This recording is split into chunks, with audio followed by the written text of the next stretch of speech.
Carly and Todd, good morning. President Trump hoping to turn down the temperature now in Minneapolis. But if anything, this battle over immigration enforcement may be getting more heated. Take a look at what happened last night at a town hall event there with Democratic Congresswoman Ilhan Omar. DHS Secretary Kristi Noem must resign or face impeachment.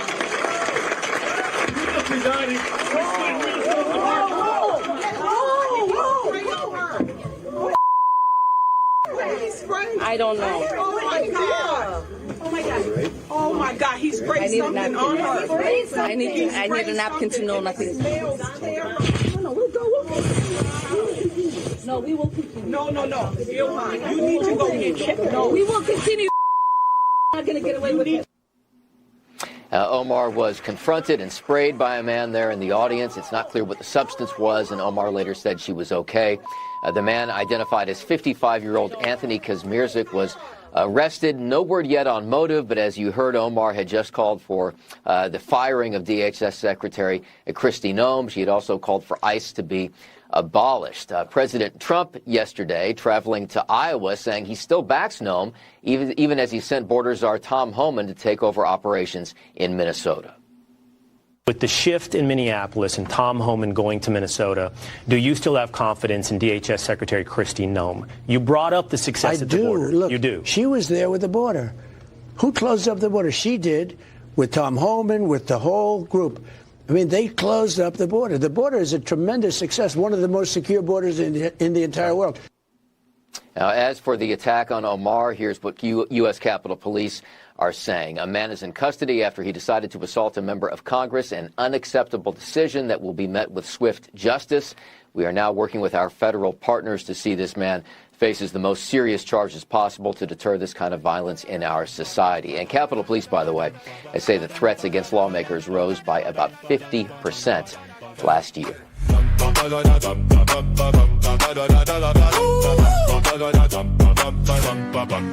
I tell you to tell you go my brother Humbert. They get realer in that Somali frost burn. Attack with a rack like Lucy's Smollett. Whoop over the night thing. I spend a whole thing. You can still hear us scream. That some people did something?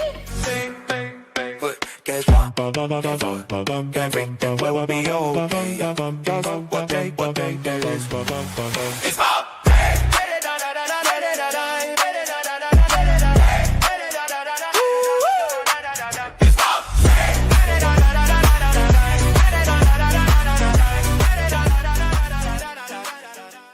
Really catchy. That's really catchy. Yesterday, I wanted a Minnesota version of the cold open, and Jerry delivered perfectly. I really like the, what is it, Japanese anime style, Ilhan Omar? Is it like Pixar Disney, Lion King style, Ilhan Omar? Oh, man.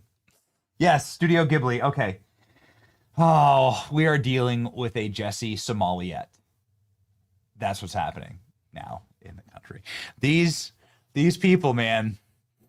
They're funny, man. They're funny. These Somalis, they're funny. Ilhan Omar has had quite a night and quite a morning on the internet. Ladies and gentlemen, we're going to talk about what we believe in our hearts to be a very curious, what looks like an extremely staged attack on Ilhan Omar. And I want to just sort of begin, and, you know, for everybody that's going to come after us for doing this episode, to say, one, shouldn't attack anyone. We've never been in favor of for the existence of this show. We have always been in favor of Americans living peaceful, nice lives. Don't go spray things on members of Congress unless you're being paid, or unless you unless you know you're part of it, unless you're part of an op. And we think that there might be a reason, just like with Jesse Smollett, that Ilhan Omar, may want to create a scenario here. We don't know. That's just what people are saying, including the President of the United States. We're going to go through all the evidence on the program, and we're not going to take things at face value. We don't do that on this show. We live in a post-truth reality where we're just not going to accept official narratives. The whole like, this is what happened, move along. It seems a little bit curious to us. And so we're going to show you what happened with the Ilhan Omar syringe attack last night. And I guess we'll let you decide, but we're going to jump to the internet and show you what the internet sleuths have uncovered, because hot diggity damn, something ain't right here. This is MAGA country. This is MAGA country. That was the only thing that was missing from last night. This is MAGA country. Yeah, okay. Ooh, boy. You got some very, very good or very bad acting. I guess it kind of depends on your perspective. Today is Wednesday, January 28th, 2026. Internet erupts after Ilhan Omar is sprayed with a liquid at a town hall. Well, that absolutely did happen. Some dude, some bumbling doofus, fat slob did get up and spray a de minimis amount of liquid on Ilhan Omar last night. Again, we're going to break it all down. It's very interesting. Trump sends dark final warning to Iran, but also says that Ilhan Omar staged her own fake hate crime. Our president is, he's an all-timer. He's an all-timer. He's just an all-timer. He's just a straight-up first ballot Hall of Famer. You're just never going to have another one. He's just sitting at the pearly gates. You just ain't going to, he's just on a cloud of his own. You're never going to find one like him. It's the gut reaction of Donald Trump. The gut reaction.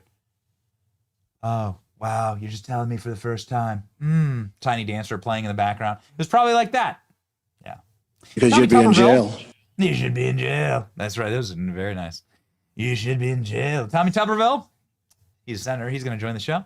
And Corey Lewandowski will also join the show. He's quite a newsworthy individual. Some fake news printed about Corey this week. We're going to cover all of it, and we'll get to the bottom of it. That's what we do on this program. My name is Benny Johnson, and this is The Benny Show. American Financing will make sure that you can finance your future without being drowned by high-interest credit card debt. This is something that is a real killer. It's actual modern-day slavery. It is something that I think should be illegal, and so does Donald Trump. And Donald Trump, in his recent speech to Davos, says that we need to cap all credit cards at 10%.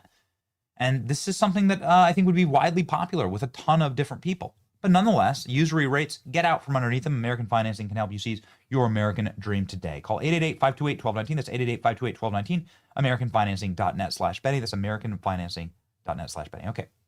So for those of you who are unfamiliar with what happened last night, happened late at night, and we covered it minutes after it happened, let's just talk about the indisputable facts, okay? And let's pop up, we have it from a couple different angles. Let's pop up here at the B-roll of what happened to Ilhan Omar, okay? And again, I don't know how, this is your disclaimer. That even if this is like even if it's a fake stage attack or whatever, don't do this. Just don't do it. You know, whatever this turns out to be, no good. No good. I'll never advocate for it. Not good. Here's what happens. This dingus, and ALX, please grab me like 4 or 5 other different angles of this. I know we have like 3 or 4 different angles. I want to show you like the C-SPAN angle, the Fox News angle, CNN angle, because they all sort of capture the same thing. Ilhan Omar speaking inside of some musty, moldy basement. And for the life of me, I don't understand why every single news network on earth was there. That's the first thing that don't seem right to me about all this. But then also C-SPAN was carrying it live. Also, a little strange. I mean, I know that Minneapolis is kind of in the news, but like, really? We're going to take this live? It's always a little bit of a tip-off to me when they take events that should not be live and they take them live. Okay, so here's C-SPAN's footage. Yeah, let's listen. So what you're going to find is Ilhan Omar giving this like boilerplate, left-wing, low IQ drivel speech, blah, blah, blah, abolish ICE. Okay, shut up. All the old childless lives. I clap like a seal. I'm a SeaWorld. Give me a fish. Give me a fish. Or face impeachment. Okay, now here we go. So here's dumbass. He gets up. You know, bulbous, like dude, fat dude, jumps up, and he takes a syringe, and he squirts the torso of Ilhan Omar. Don't worry, they had, notice how they had the camera switch ready to go. They're client. Don't you worry, just like an MMA. Okay, got it. Yep, don't worry. I'm just gonna make sure we have multiple angles here. Okay, so here we have this dude jumps up and he sprays Ilhan Omar. Okay. Again, I'll play you the whole thing. We're gonna break this down. Like we're gonna break this down frame by frame. This is a Zapruder film. This thing. I've already done my disclaimer. Don't do this. I disavow it. Whatever it is, even if it's staged, don't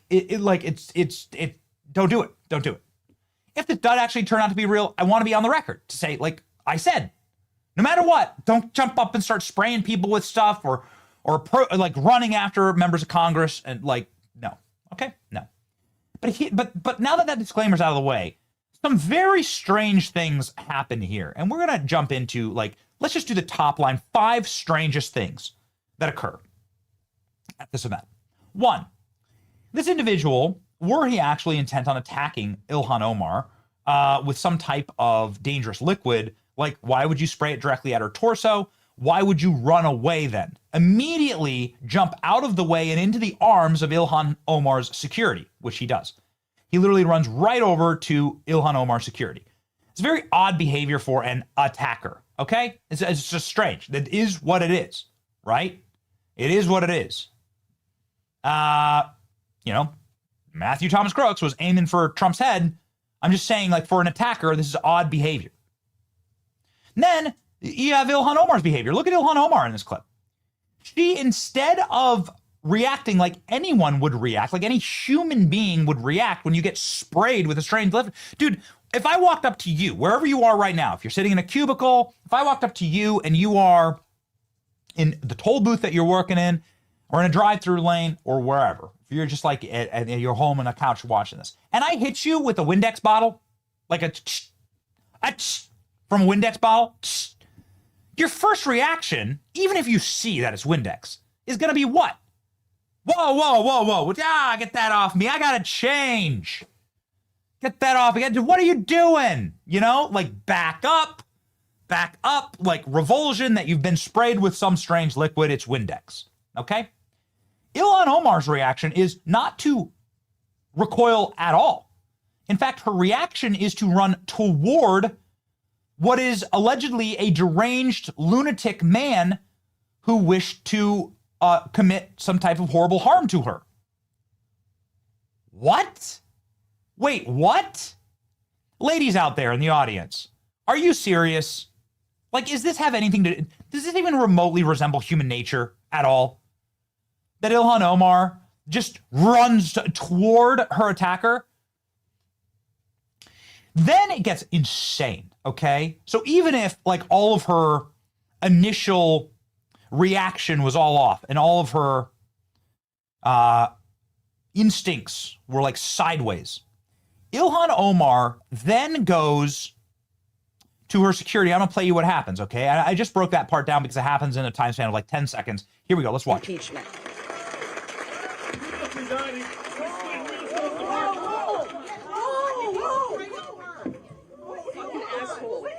5 seconds. I don't know. Oh my God, he sprayed something on her. I need a napkin to know nothing. No, we will continue. No. Ilhan, you need to go get checked. No, we will continue. These fucking assholes are not going to get away with it. you need to go get checked. No, I don't know what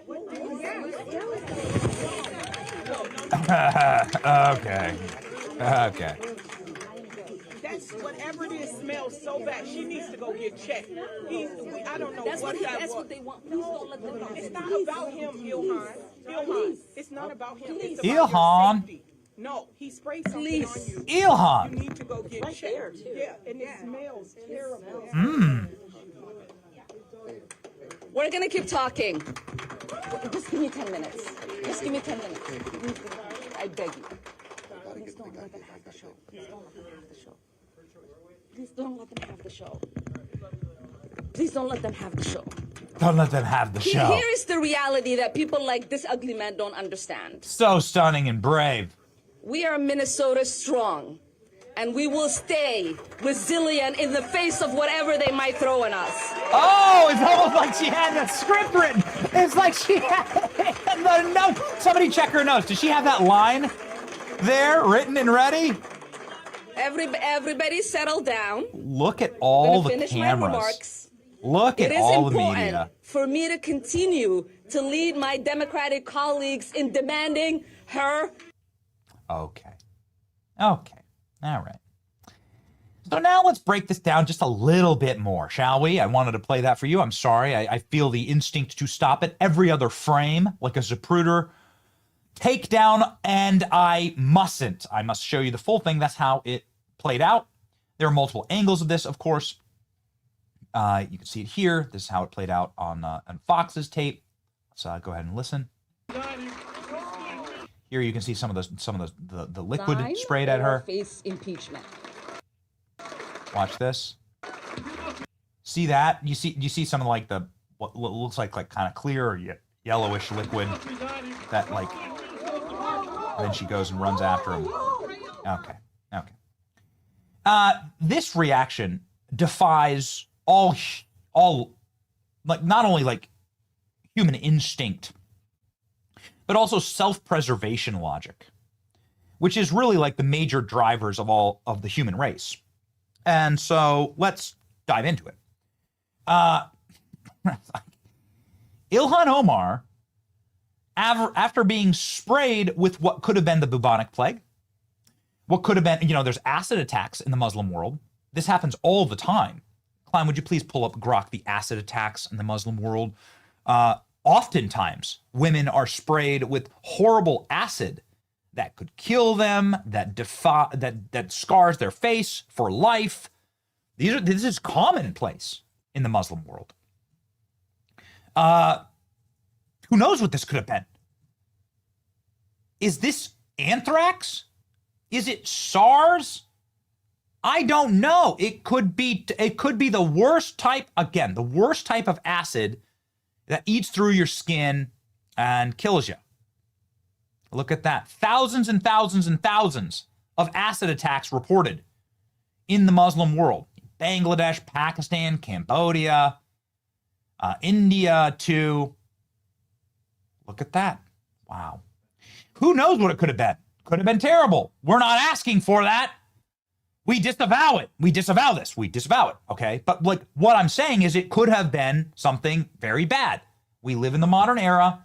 People have access to horrible modern things, and it could have been terrible.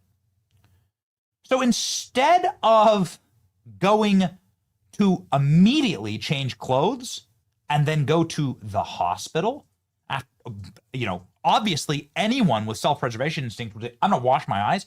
I'm going to wash my hands. I'm going to wash my skin. I'm going to get in the back of the van. I'm going to go to the hospital. I'm going to get these clothes off. ALX, give me that Caitlin Collins. Get me that little interview she did afterwards. Dude, because I know it was like Caitlin Collins played it on her show last night on CNN. Ilhan Omar not only fights with her security in order to stay exactly where she is, she continues her speech for minutes, for like 10 more minutes. Then she does interviews wearing the exact same outfit. Not only that, what if the guy had something that is like horribly transmissible? What if it was something that was like really, really dangerous? And it could have been passed on, some type of awful virus that could have been passed on to all of the people that are Ilhan Omar's supporters. They know her so well, they're all going, Ilhan, Ilhan. She doesn't have any like care for them. What about them? No, instead, she goes and does interviews afterwards talking about how brave she is. I kid you not. Here we go. If you got it, let's let her rip. Go. Representative Omar, are you okay? I'm gonna go figure if I am, but I feel okay. What? I feel that it is important for people, whether they are in elected office or not, to allow these people to intimidate us, to make us not fight for our constituents and for the country we love. And as I said, I've survived war, and I'm definitely going to survive intimidation and whatever these people think they can throw at me, because I'm built that way. I'm built that way. She's so strong. Stunning and she's so stunning. What was that? Notice she's in the same outfit. She could have been giving the reporter bubonic plague. What is wrong with these people?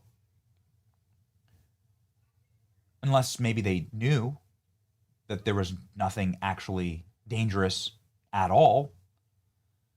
They're behaving insanely recklessly to the CNN reporter, to the constituents, and they're also delivering what sure as hell to me, I don't know about you, Klein, sure seems like pre-rehearsed lines because she tweeted it at the exact same time.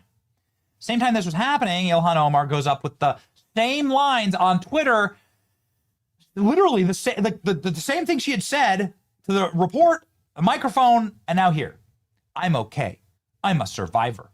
This small agitator isn't going to intimidate me doing work. I do not let bullies win. Grateful for my constituents who rallied behind me. Minnesota strong. Notice she's gotten ratioed on her own post. Her own Jesse Somaliette post. And what does everyone say here? Hi. You walked towards the attacker and immediately went on with your speech after being sprayed with a foreign substance instead of a normal human reaction like, say, panicking and calling 911 saying you've been poisoned. No, I don't think we're going to be here for your sob story. Nobody cares about your victim propaganda. Please contact the FBI ASAP. We need to make sure that we figure out what this substance was and what is your relation to the attack. That was as fake as your $5 million winery. Raise your hand if you think it was staged. Staged. Well, the Krasenstein. Keep fighting!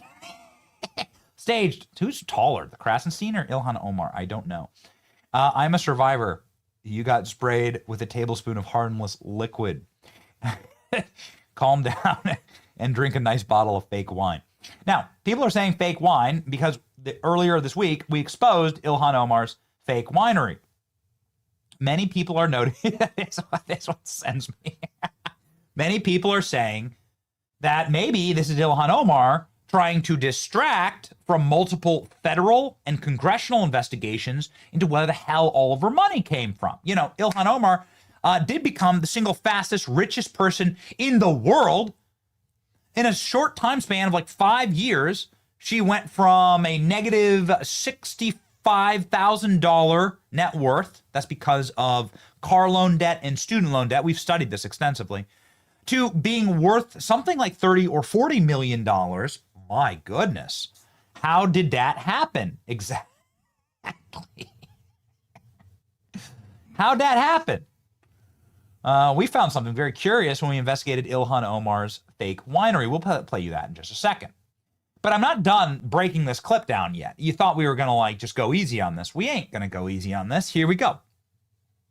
Odd. Why did Ilhan Omar look right at the guy and then give him a nod before the attack? That happened? Yeah, it sure did. Here you go. Ilhan Omar looks directly, here's a slowed down version, but she looks directly at the attacker and then gives him a nod. Oh. It's a little strange, that. Funniest thing I've seen of all time, man. Horribly planned and executed.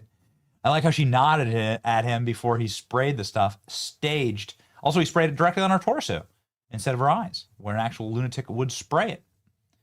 Why did Ilhan Omar continue her speech after getting sprayed by a foul-smelling substance? Anybody else would immediately decontaminate, change clothes, and check into a hospital. Unless, of course, you knew nothing was happening. Just like we rehearsed in drama class. Bravo. Why were the cameras constantly zooming in on this guy? Why was this guy behaving like an SNL character? Sure is curious that Ilhan Omar immediately knew that the substance sprayed on her had zero risk to her and everybody else in the room. It's almost like she knew it was nothing. President Trump's response. Yes. President Trump asked. Have you seen the video of Ilhan Omar being attacked? And he says, no, I don't even think about her. I think she's a fraud. I really don't think about that. She probably had herself sprayed, knowing her.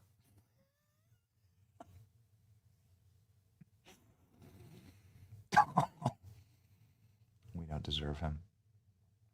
She bravely runs towards her attacker who's 3 times her size. Got it? Is that normal for you women? Is that what you would do? You'd bravely run toward your attacker? When there's a dude who's 3 times your size, who's already getting clobbered by your security, that's what you would do? Really? Is that your instinct? You stand there unflinchingly as a bunch of stuff gets sprayed on you? Really? Without reflexive safety reaction, most people do, to tune him up as her security gets there. Yes, Ilhan Omar is really going to go hard in the paint. She gave him the go-ahead nod right before he stood up. This is the shot that everyone's talking about. Her looking directly at him. LMAO. Their third world scams are so blatantly obvious. This is Bollywood level acting. Oh, let's go ahead and check in on Andy Kazmirziak. Andy Kazmirziak, who sprayed Ilhan Omar, according to reports, has a wife who supports Ilhan Omar. Oh, yes. Hey, Alex, can you grab me that? This is about his kids. Not trying to attack anyone's kids. We're just trying to say, oh, yeah, I think so. Just trying to say that Andy Kazmirziak has gender-fluid queer kids who look like this.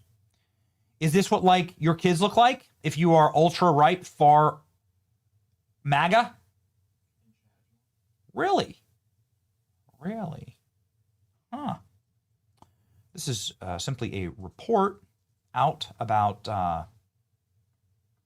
the wife. Let's go ahead and look here. Andy, here we go. Andy Kazmirziak was arrested last night for attacking Ilhan Omar. He was once married to Patrice Kazmirziak. They divorced a few years ago, but his ex-wife is a political activist and a big supporter of Ilhan Omar and AOC. Oh, no. Oh, no. Is that normally what you do when you're hard right, far MAGA? Really? You marry a bunch of, like, AOC supporters and Ilhan Omar supporters? This is what the entire internet's saying. A Netflix adaptation.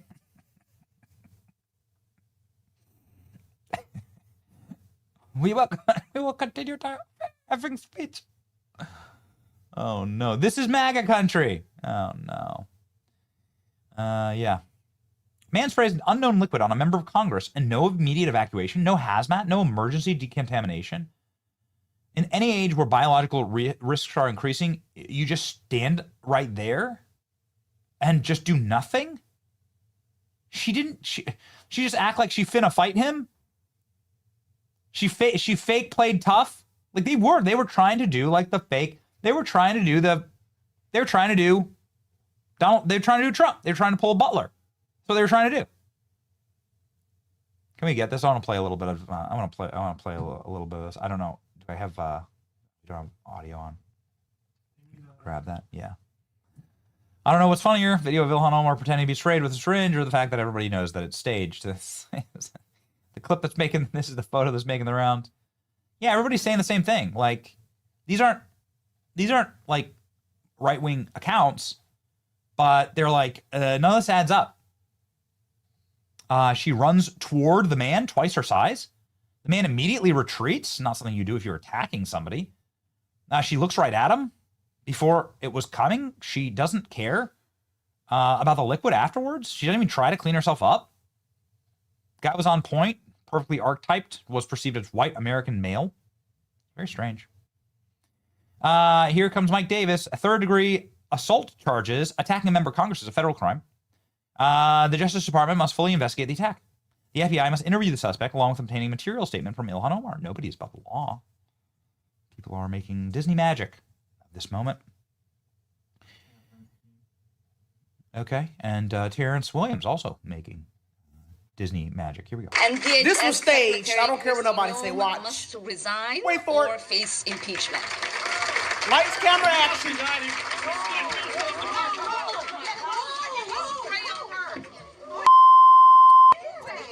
I don't know. I don't know. Cause you set it up. You know what it was. It was nothing. I need a napkin to know nothing. I need a napkin to know. No, we will continue. We will continue. You need to go get checked. No, we will continue this.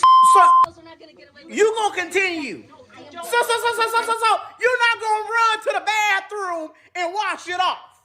Somebody just sprayed something on you. A crazy person sprayed you with something mysterious, and you just gonna continue to talk?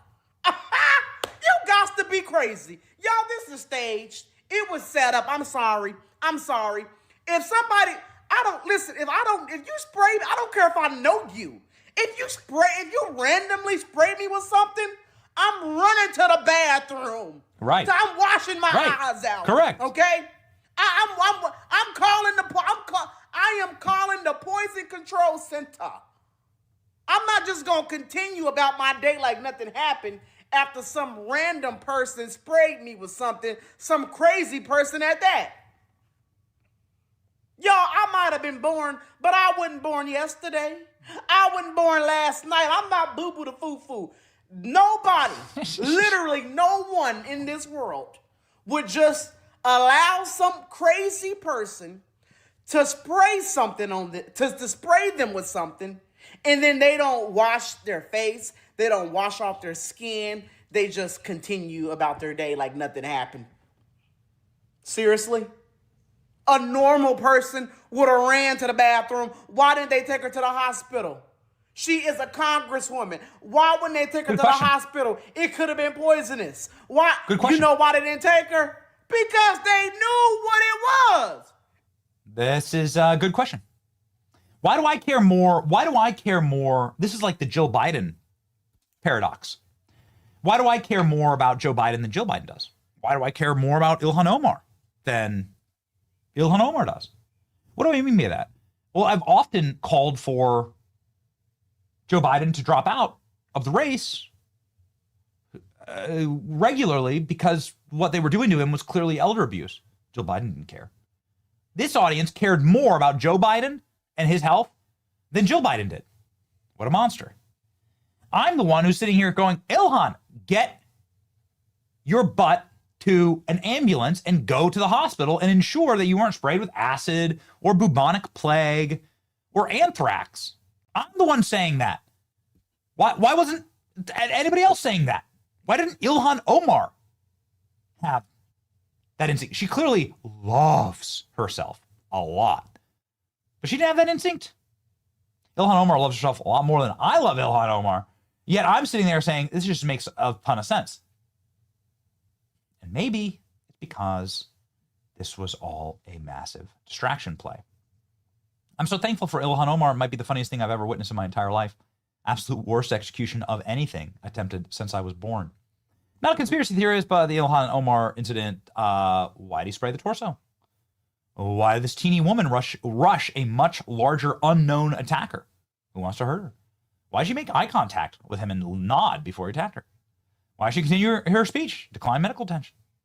Why is the man not wearing a mask or trying to shield his identity? Why does she barely flinch instead of withdrawing and creating distance between herself and somebody who wants to hurt her? None of this stuff makes sense. Marked saved today from staging an attack on myself so I can pretend to be tough and try and distract from the fraud investigation. Here's a fraud investigation, ladies and gentlemen. This is what we uncovered that has now gone thermonuclear viral, and everybody is saying that we had a hand in perhaps this attack on Ilhan Omar. And what do I mean by that?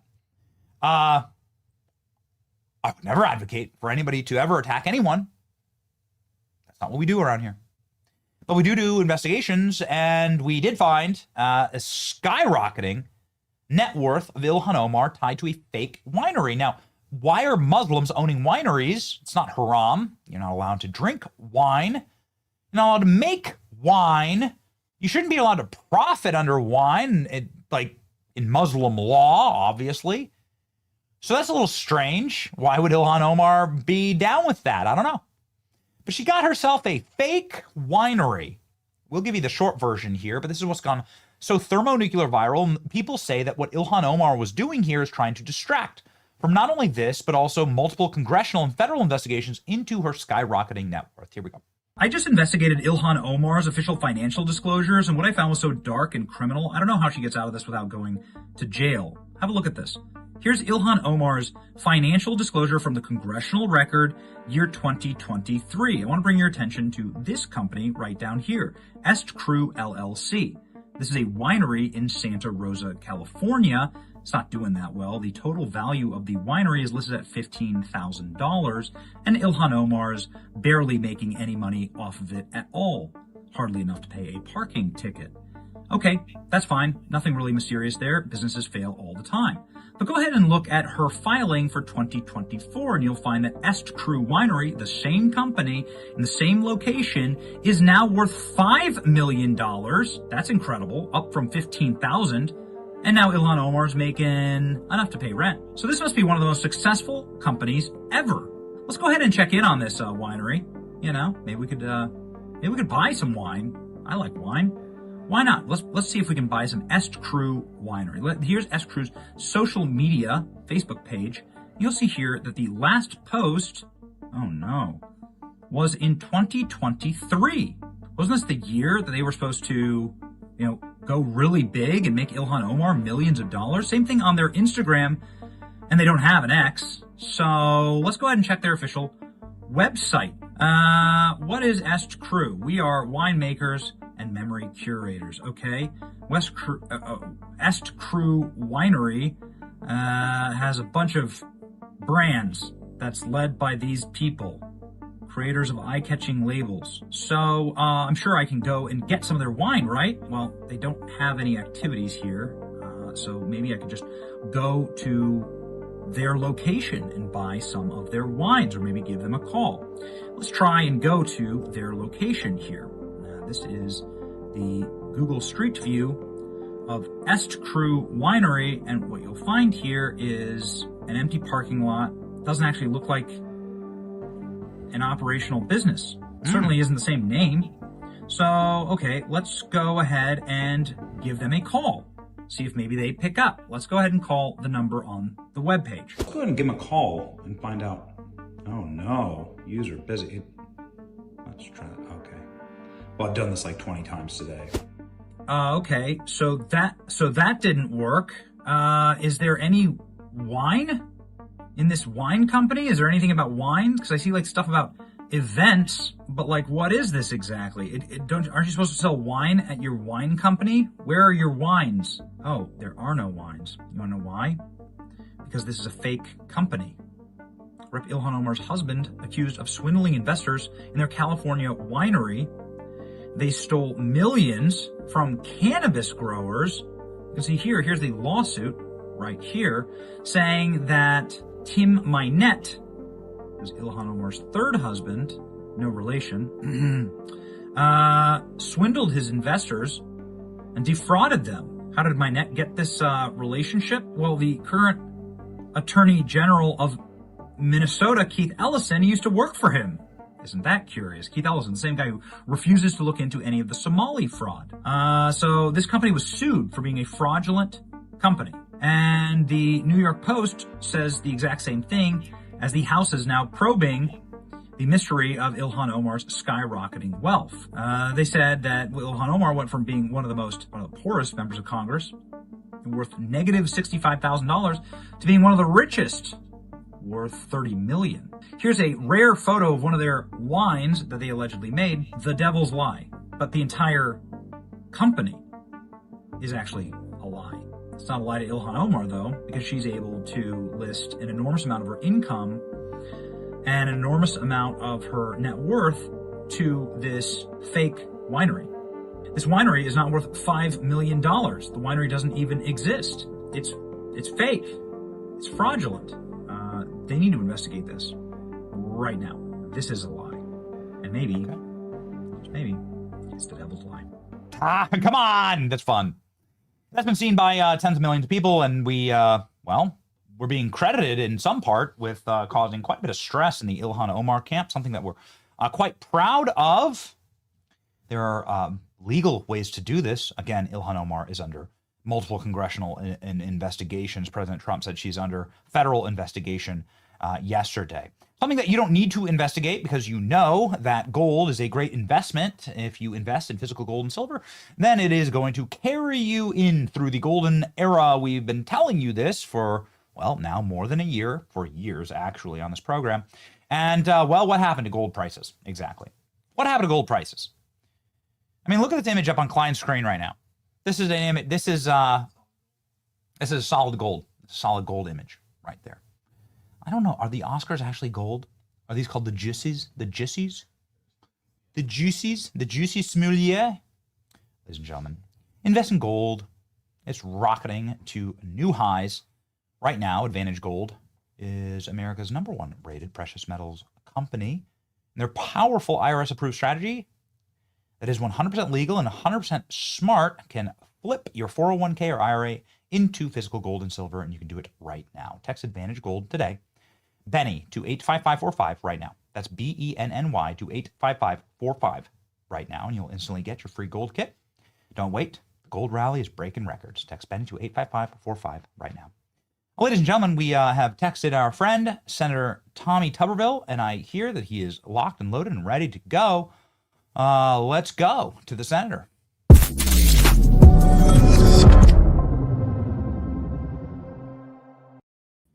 Senator, welcome back to the program. Yeah, look at this. Got a professional podcast mic and everything. This is great. So you're getting ready for your come a long governorship. way. Yeah, come a long way, Benny. And I've got extra security here in case somebody charges the microphone. And so we're going to bring in a lot more security. What a fake bunch of crap that was. But at the end of the day, this is the Democrats, playing games. And Ilhan Omar needs to be in jail. And as you said, she's as guilty as they come. Third world country and worth $30 million. Hey, this is a great country, and they shouldn't be trying to change it like they are if somebody like her can make $30 million. Well, yeah, I think that really is ultimately the question here. And I can think of 30 million reasons why Ilhan Omar would want a distraction right now, Senator, because there are multiple investigations into her skyrocketing wealth. Now, you certainly didn't cut your teeth or start your life in politics. You're rather new to this game. Do you have any explanation as to how Ilhan Omar could become so fabulously rich, especially given her penchant for starting fake wineries? Well, I'm a lot of reasons. Obviously, just look at the fraud. It's probably $20-30 billion or more. I want my money back. The people of Alabama, they want their money back that was stolen up there. How in the world did they get that much money to begin with for all these so-called welfare systems that they're stealing from? It's just absolutely amazing to me. But it's not just Ilhan Omar now. It's the rest of the state officials and the county officials, the city officials. That's what all this protest is about, obviously. That they don't care anything about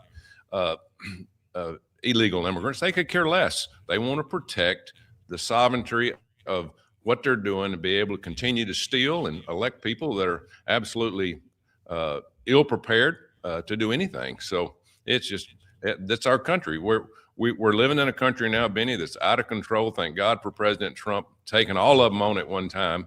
And it's just amazing what he's done in the first year. So you have to deliver, you had a good career in the private sector, but you have to deliver financial disclosures to the Senate. You have to do this through the Ethics Committee. You have to prove that you're not doing any type of insider trading or backhanded deals. And these are pretty rigorous. And so that's why it's so confusing, Ilhan Omar's fake winery. That's the one that we've investigated. That somehow when the winery even doesn't exist and you can't go get any of their wines, their phone numbers doesn't work, they haven't posted on social media, it's somehow inflated in value by 10,000% in 1 year on her financial disclosures. Could you explain what's going on there, Senator?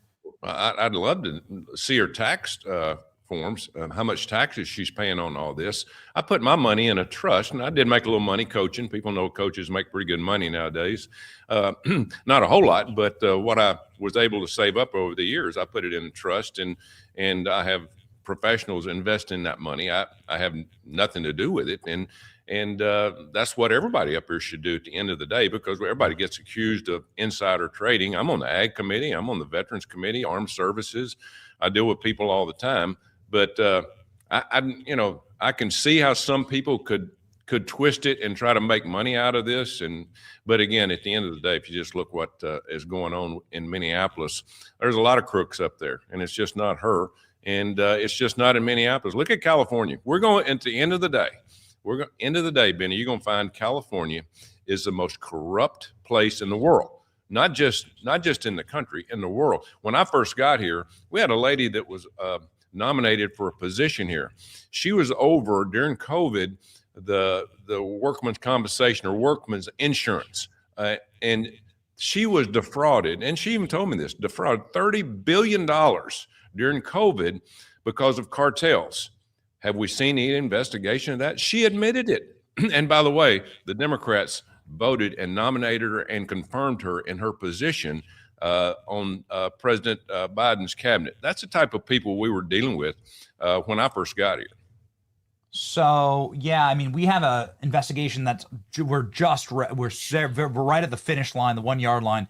We're going to be dropping this California investigation. The fraud is just wild there. We uncovered so much of it, and it has such a large and profound effect on the entire rest of the country. It's very easy to sort of like balkanize this and say it's just a California liberal problem. They can light their own money on fire in their own burn barrel, but it's not like that. They're lighting our money on fire, and every American should care about this. It'd be nice to see Congress do something about it. What do you recommend gets done? I mean, I think that the SAVE Act is a good starting point. Where do you stand on that, Senator? Do we have any hope of getting that passed? No, we can't get that passed because you even have some Republicans that won't vote for it. We have to get this done. We will not win any more elections in terms of majorities if we don't pass the SAVE Act, because they bring in all these illegals, and they're going to try to get as many of them to vote as they can. Then they have all these voting machines that are all crooked, out of Venezuela, by the way. They have a system that they can win elections. We probably have a dozen or so people up here in the House and the Senate that were elected illegally. They shouldn't be here because things were crooked in the elections. Just look at Nevada and Arizona and all these places that it's been proven, but nobody does anything about it. But I'll go back to the money that is being stolen. If you go back to the first 6 months I was here back in 2000, the Democrats had the majority, House, Senate, and the White House, and they did this first, CARES Act. We need money for COVID, $2 trillion. Well, what'd they do with that money? They sent it to all the blue states to pay off their debts because they had stolen so much money, they could not function. And we're talking about 40 billion for California, 40 billion for New York. Same thing for Chicago, the cities. I mean, it is a disaster, folks. You are being stolen blind. Open your eyes. Don't listen to these people that want to bring this country to a communist country, because that's where we're headed. If we don't get to the bottom of this, this nonsense of being able to steal something and nothing happened to them. Yeah, you brought up Venezuela and you brought up the election theft. That's my love language, Senator. It's a bit of a passion project for us here. And we think that the Maduro black bagging into the back of a chopper in the middle of the night, that had something to do with potentially uncovering the election fraud. And President Trump's been posting a lot about Venezuelan election theft technology after black bagging Nicolas Maduro. Do you think that he's going to sing like a canary? Do you think that he's the man who knows where all the bodies are buried when it comes to this topic? I don't think there's any doubt, that now this didn't start under Maduro. It started under Hugo Chavez, the president before that, because he got recalled in an election, and he came up with this system of machines that he was able to put out within his country and got himself elected. And then when that happened, he said, heck, we'll just do this internationally. So they started selling them all over the world, and that's how we ended up with them here. And now they're all controlled by a tech group in Venezuela. But I would hope that he would be singing, as you said, like a canary and telling people what's really going on. I would think that this is a lot of why President Trump went in there, because he knows the world cannot survive with crooks running the voting systems, not just in our country, but all over the world. And we cannot allow these machines to continue on. We have to have paper ballots, one-day voting, and everybody has to show up with an ID. If we don't do that, it's going to be over. We cannot survive like this. And again, to get this passed, what do we need to do? It's passed in the House. We're going to have to bust a filibuster. We're going to have to bust a filibuster, and then we're going to have to get some of these rhinos to vote with us. I don't know whether we get 51, even if we bust a filibuster and actually do something for the country. I hate to say that, but I've seen things work up here for 6 years, and we've got a lot of people that just do not believe in President Trump. They don't like him, and they want him gone, and they feel like this is a way they can get rid of him. Wow. I know that there's a lot going on in the great state of Alabama, I know that obviously there's a lot of rocketing that's being done there, and that's a passion project for you, President Trump, and the Golden Dome and Greenland. That was a pretty hot news cycle a couple of days ago. Maybe some of those Golden Dome rockets would be made in the state of Alabama. Is that going to happen? Oh, yeah. Most of the research will be done in Huntsville, but we make rockets. We make all kinds of systems, and we're proud of what happens all over the state. You know, one big, beautiful bill, we also put in of shipbuilding.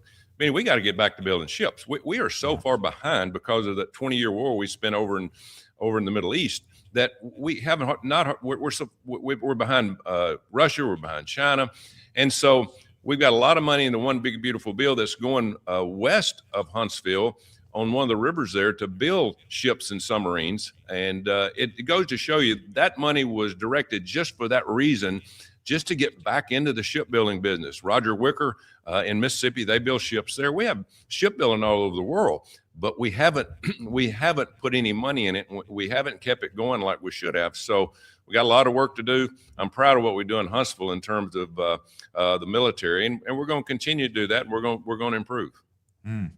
I think Alabama is one of those states that's sort of right on the border. A lot of people are moving in. A lot of people. I mean, it's you're looking at the congressional maps for the 2030 census, and the South is gaining a ton of seats. Every blue state seems to be losing. Illinois, New York, California. How much of the criminal alien, illegal immigrant play is in order to try and stave off, here's the map right here, what would be a massive shift, an almost unwinnable map for Democrats after the 2030 census? Yeah, I'll tell you, the big news that we kind of jumped over because of all this other stuff going on, Benny, was the federal judge in Texas saying the map can stay as Texas wants it, and it's going to have a lot more Republican congressmen in Texas. And that will just go over to our states. I think we're probably getting ready to redistrict in Alabama, and we should, because it was changed under the Democrats a few years ago. It was a disaster. It was really unfair, and we want to make sure it's fair, but we don't want to do it to the point all over the country where we get pointed fingers at, because again, this is about our country. We're all in this together, and you saw Florida, you saw Texas. They're going to pick up seats. California is trying to change theirs to run out any Republicans in their state. New York, I mean, just look at the Northeast. There is almost zero people north of Pennsylvania that are Republican. And they have a lot of Republicans in those states. So that's right. It's not fair, but at the end of the day, we're going to have to do something, because if we don't get to keep the House next year, I won't be here. I'll be hopefully as governor of Alabama, but they will be impeaching President Trump about every week up here, and they won't get anything done. And that's what they're looking for. They're looking for an opportunity to slow it down, get him out of office, and for them to take over the power back in 2028. So you're promising, if you were elected governor, that you would be in favor of a fair redistricting in Alabama. I'm for it right now. We still got a couple of months to get that done. And since the lawsuit went through, we can do it. Now, I have nothing to do with that. That's the House, the Senate in the state of Alabama. They got to make their mind up on whether they can redraw the district, because we drew it a couple of years ago, and it was a disaster how they did it. There's no possible way in a Republican area that a Republican could win. It should be fair, and it was a lot more fair the last map that we have. I'll leave that up to the state. If they want to do it, fine. If they don't, we got to understand the consequences when it comes to losing the House up here. Yep. Yeah, that's exactly right. I'd love to see red states learn how to govern and learn how to govern with strength and with will. It's happening here in the state of Florida. It's a beautiful thing. It's great to be part of a culture like this. You have to fight, right? You have to fight to keep your culture. It's a fight. That's always been the case. That's all right. It's always been the case. Okay, so final question here, Senator. I know you started. Well, the Democrats know how to fight, and it's not. That's exactly right. Final question here, Senator. I know you started with this off the top. The president said that he thinks that Ilhan Omar getting sprayed last night was fake. He says, I wouldn't doubt it. She's a fraud. I wouldn't doubt it if she went ahead and if she sprayed herself, he said. What's your take on this? I'm sure you've seen some of it on the internet this morning. Oh, well, this person sat on the front seat on the front row, right in front of Omar, and then took off running to the right. I mean, if you're going to have somebody that's going to go after somebody, they're not going to run away from them. And that you could tell that was pretty much all staged. Now, again, I'm just saying that because you look at you look at what the Democrats have done and how they act and the things that they say that they're supposedly for our country. And then, of course, she is under big time investigation. She's trying to get the heat off of her. I would hope nobody, especially a Republican, would do something like this, or somebody that's conservative, a good American. That's not how you do things. But it's awful fishy. And President Trump is exactly right. She's been a phony on everything she's done. So I wouldn't doubt that this would just match up with all that. Yeah, that's right. About as real as a marriage certificate, I gotta say. Thank you very much, Senator. We have the cool photo of you in Space Force here. I guess producers pulled up some of you in Space Command. There we go. Building rockets. You got Pete. What do you have? Pete Hegseth there. Yeah, great. Okay, right. Rolling through. Yeah. There you go. The space capital of the country. Some people don't know that it's Alabama, man. Alabama. Come visit. Come visit, Benny. We need you to come visit, Benny. Come down there and visit. We'll show you around. It is a amazing place. And by the way, we have NASA too. NASA, SpaceX. We're getting ready to go back to the moon here in the next few weeks, and we'll have astronauts on board. They'll be in the capsule. They will circle the moon. They will not land, but they will circle the moon and come back. So this is just the next step of landing on the moon again in the very near future. We love it. We love the American empire. We love American conquests, and well, why not the moon again, and then Mars, and there we go. Everybody support Senator Tuberville. We've put up his social media. Here's also his website. Jump on in there. He's got hundreds of thousands of subscribers here on X. Thank you very much, Senator and Coach. Thank you, Benny.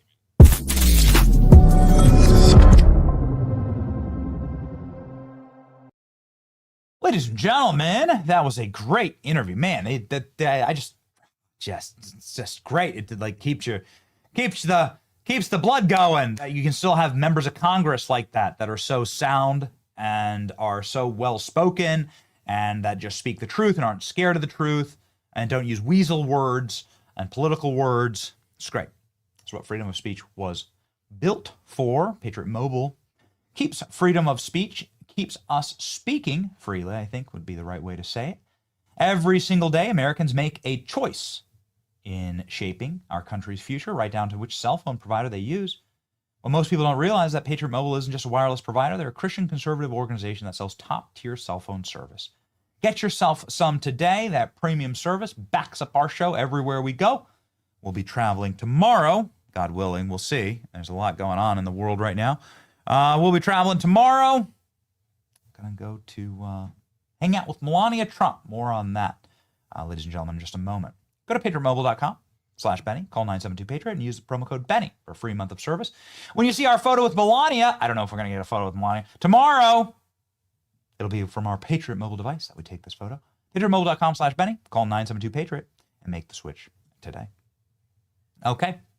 Well, it looks like we're waiting on potentially Corey Lewandowski, but also he might not be able to make it today. We'll see, ladies and gentlemen. We'll see. Producers are working with them right now. Obviously, being at DHS is a pretty busy job. Pretty busy job these days. So let's go ahead and check in on one other interesting fake news hoax, and I want to begin by saying, just like we've said with Ilhan Omar, don't attack people. I don't want any American to die. Alex Preddy is somebody whose death is a tragedy because I don't want Americans to die. This dude died when he brought a loaded firearm, Sig Sauer P320, to a physical altercation with federal forces. Now, what you heard in the media was that Alex Preddy was simply a legal observer, a bystander who just, got maybe caught up in the melee. An innocent man in the wrong spot. But that's turned out to not be true. And just like the photo they keep using of him is also fake.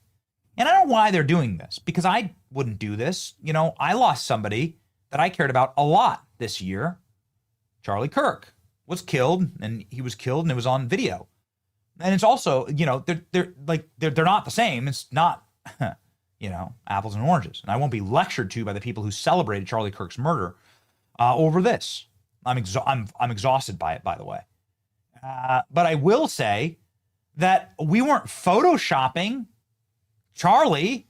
Like what? Like I don't get this. Like what brings you to take the man's actual photo, which is here on the left, that's your screen, and then AI Photoshop it into like a fake human being? The photo on the right is fake.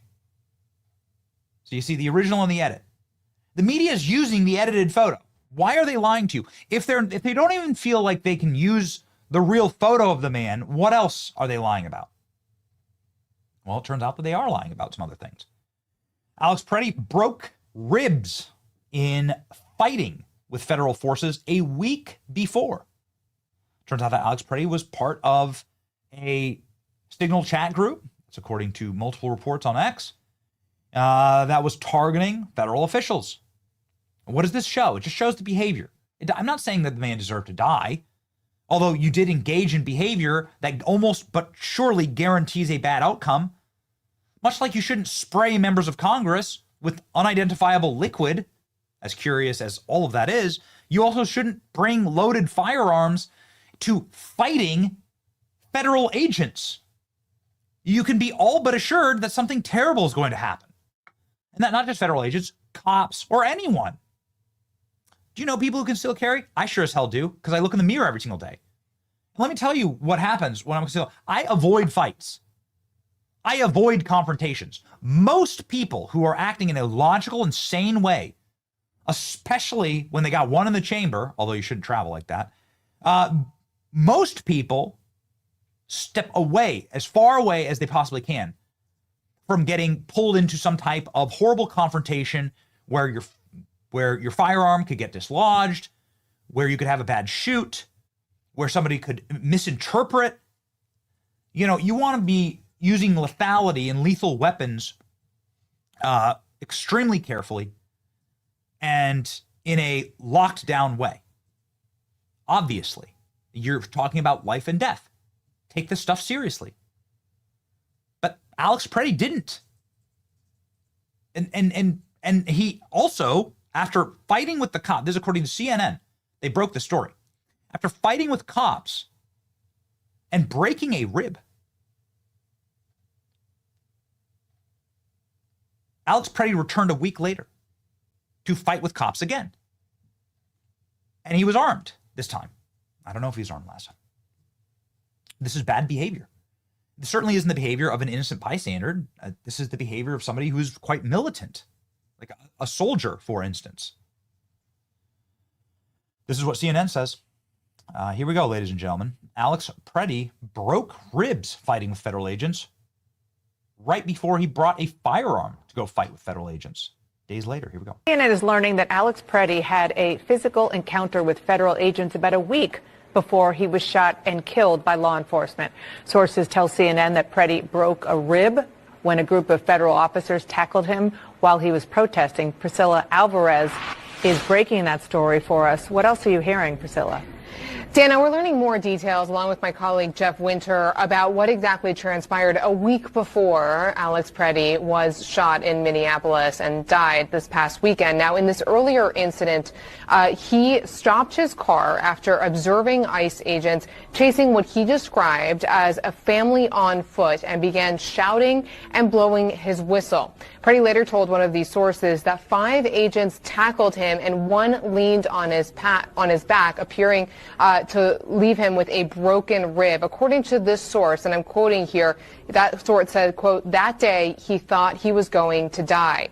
Now, Preddy was later given medication that is consistent with treating a broken rib, according to records reviewed by CNN. Sources also say that he was known to federal law enforcement, though it's unclear whether it was this incident or another with federal agents that they knew of him. It's also unclear whether the officers who tackled him on Saturday knew who he was.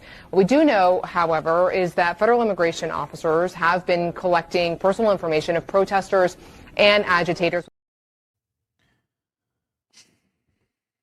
I don't like it when Americans die. Every American death, I believe, is a tragedy, whether it's fentanyl or a shooting in the street. Here's attorney and self-defense expert Andrew Baranka, who said the shooting of Alex Preddy was justified. He lays out why. The moment he makes contact with the officer, he's just committed a federal felony, good for 8 years in federal penitentiary. That's why they were seeking to make his arrest, because they saw him commit a forcible felony against a fellow officer. Then he's non-compliant with the arrest. He keeps fighting them. He fights them for about a minute, according to the video, physically fighting, resisting arrest for a minute. Then they discover that he has a gun. And they take the gun. There are cries of gun, gun, gun. The officer called to each other. He's still non-compliant. They hear a gunshot go off, and Alex Preddy's right hand comes from his waistline to a black object in his hand. You can see that clearly in the video. I'm not sure what the black object is. It his wallet? I don't know. Combination of these facts, and you're going to get shot 999 times out of 1,000 by law enforcement, and justifiably so. I mean, I don't know, man. This dude is not some right winger. So he's a prestigious defense attorney, but he's sitting there saying they're making all these preconceptions, all these decisions. This is a chaotic, violent melee, and it was caused by Alex Preddy.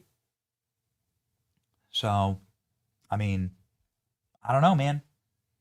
What do you want from me? I'm giving you all of the available information. I don't want Americans to die. And that's why we say, like, don't spray members of Congress with weird liquid or whatever the hell that was with Ilhan Omar. And don't bring firearms and go fight a bunch of cops. That's like a guaranteed way to get yourself killed or to have a terrible outcome. Anyway, I just want to paint a more full picture here of what's actually happening. That's what the show is all about. Ladies and gentlemen, we were expecting a scorched earth, burn your face off take from Corey Lewandowski today, but his travel arrangement got completely foobar because that's what's happening to planes all across the country. And so airports are shutting down. He has a big old storm, and it is what it is. So unfortunately, Corey Lewandowski will not be able to join us today, but we can still make sure that you have a face scorcher with bond charge. I don't call it a face scorcher. It is a red light mask, though, for your face, or a sauna blanket. It's good for you, ladies and gentlemen. You could face mask or sauna blanket. I like the sauna blanket myself personally because I live inside of this little black box, and especially in these months, I don't get any sunlight. We get no daylight. Klein and I are like working in the mines all day. Vampires, man. And so you leave. We leave here, right? I try and leave 5 or 5:30 at the latest in order to get home for dinner with my family, and it's dark outside already. You get no sunlight, right? So the red sauna blanket is great. It's good for you. It's got amazing effects. I feel euphoric after using it. It's good for your skin. It's good for your brain. Ladies and gentlemen, Bond Charge ships worldwide. All products are HSA and FSA eligible for pre-tax savings of up to 40%, plus free shipping. Go to bondcharge.com/Benny and use the coupon code Benny to save 15%. That's BONCHARGE.com/Benny. Use the coupon code Benny to save 15%, ladies and gentlemen. Okay, that'll be the show for the day. It's been a exciting one. I mean, I guess we could do an in the chat. I mean, why not, right? Let's just do a couple of chats, okay? And then we have our verse of the day. But ladies and gentlemen, since we don't have Corey, let's jump in the chat. We want to be the number one. We want to have the channel that is the most centered on the audience in the whole wide internet. So here we go.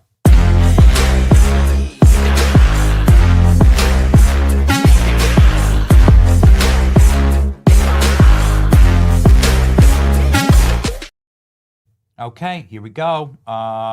We are jumping in.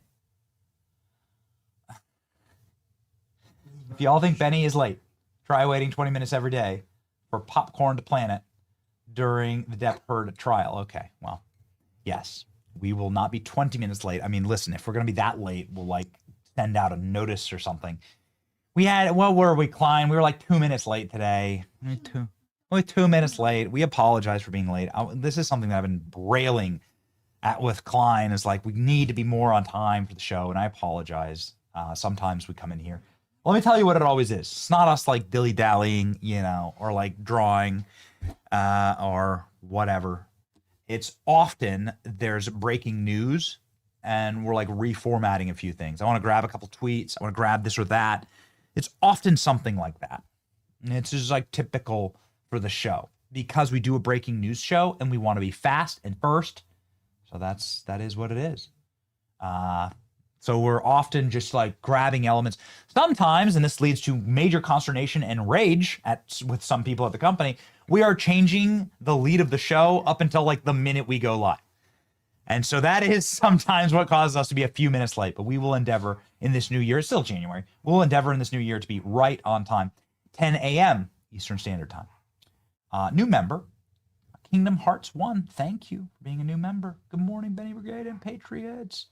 Good morning, everyone. It says Elise 716 Bono. So many of you thought it was nuts. Haters, I say. Well, who's laughing at me now? Okay. Elise 716 loves her musicians. Fake and fraud. Yeah, it's true. This is true. This is true. Thank you, Mama Bear. More stunning and brave than trans. Just stunning. Stunning. I'm sure you are talking about Ilhan Omar. Yes, that's right. Thank you, Grimly, for that comment. Dating coach, Ryan Patrick. Oh, dating coach, Ryan Patrick. Okay, maybe you could help Ilhan Omar out. I think on her third marriage, I'm not sure it's going that great. I'm not sure it's going to end that great. Maybe you could help her. You know, she's had a couple of bad ones. Smash the like button. Thank you for smashing the like button. Pretty sure that it was fart spray because she said it stunk. It could be fart spray. Yeah, who knows? It smells like home. That's right. Why would you run to a man who could spray you again? This stinks. Somebody from the UK. We see this BS all the time. Yeah, it seems like a fake. Listen, I don't know. I don't know if it's fake. I don't know. I said it off the top of the show. I said don't engage in this behavior, whether it's fake or not. Bad behavior. And but I'm not going to give these people the benefit of the doubt. They've lied to me too many times. Like, it's all a hoax. And we just been hoaxed into everything. Everything's a hoax. Jesse Smollett, all on. Like, there's so many different hoaxes. Everything. George Floyd. Everything is, nothing is what they tell you it is. And so I'm sick of it. Right? She smirks at him. Typical narcissistic move when they're losing control. Why doesn't she get checked after the so-called attack? That's exactly right. Why doesn't she get checked? Here we go. Mick says, I'm calling on you, brother, to bring attention back to the Christians in Minnesota. Nobody's accountable. Story's important. Christians need justice or they will face more persecution. Minnesota used to have the largest population of Lutherans in the whole world. What happened? Exactly. Right? Yeah. I mean, I still assume that there's a vast majority Christian state in Minnesota. People need to rise up. People need to vote. Vote the darkness out. Vote the demons out, man. This is just because other people are organizing. They're organizing against us in our interest. And evangelicals sit out. I don't want to be a doomer. We gotta get evangelicals back in the game. We gotta get Christians back in the game. If Trump wants the 2016 elections, start making high-profile arrests. Comey, Fannie, Omar, Waltz, and Frey. Yeah, that's true. Okay, I just called it, and the call drops right away. That's right, that winery. Let's see here. Says Brader says, get this brother-loving diaper wearer out of our government.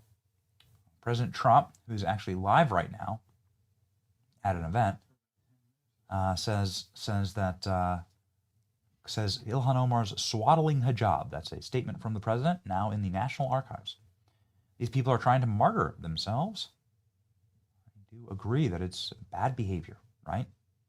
I'd like to see more arrests than Jake, But Pam Bondi needs to put speed into her work. No more rhinos. I totally agree. We still love you every single day. Late or not. Sorry, we're late. Fine, we're not going to be late. All right. We love you, Trump. No matter the idiots who talk crap about you, President Trump. We love you too, Benny. Well, thank you. Thank you. By the way, a huge fan of you, Benny. Be safe out there. Wear a vest. We lost Charlie. We can't lose you too. I will just say that God is the author of life and death, and so I'm just at peace with that. Right? But yes, we do take security precautions. It was most likely deodorant. Okay. Let's go ahead and hear our president here for just a moment. Let's go ahead and listen then. On occasion, I have little arguments, but generally, I would say really good. And start off with a man who's doing a phenomenal job, Treasury Secretary Scott Bessent. Scott, thank you very much, Scott. And he loved this right from the beginning, Scott, right? He saw this and he said, wow, what a great idea that is. This is, hundreds of thousands of dollars by the time they reach 18, but we can go 21. They can keep it in longer. But he saw this right from the beginning. He said, wow, that's just great. And we have some other ideas that will be great, but this was one that just hit everybody. This was an easy one to think about. And again, that bill allowed us to do this. Otherwise, can you imagine trying to get this approved by Democrats and Republicans? Let's get together. We got it done. Also, a man who's made your life much easier, because those of you that are building plants and equipment so you can give your money, ultimately you're giving your money away anyway, no matter how much you make. But he's made it a lot easier. Approvals for big plants used to take 20 years, 25 years, and then you'd get rejected, actually. You'd go 20 years environmentally and they'd reject you. You finally, if I think of it, a guy starts young, he starts an approval process. By the time he's middle-aged, they take a vote and he loses. It's not worth it. But we have a man that's getting these things done in a matter of weeks. And the biggest plants in the world are being built right now, and he's getting them done fast. He's getting electric plants built so that we can buy them.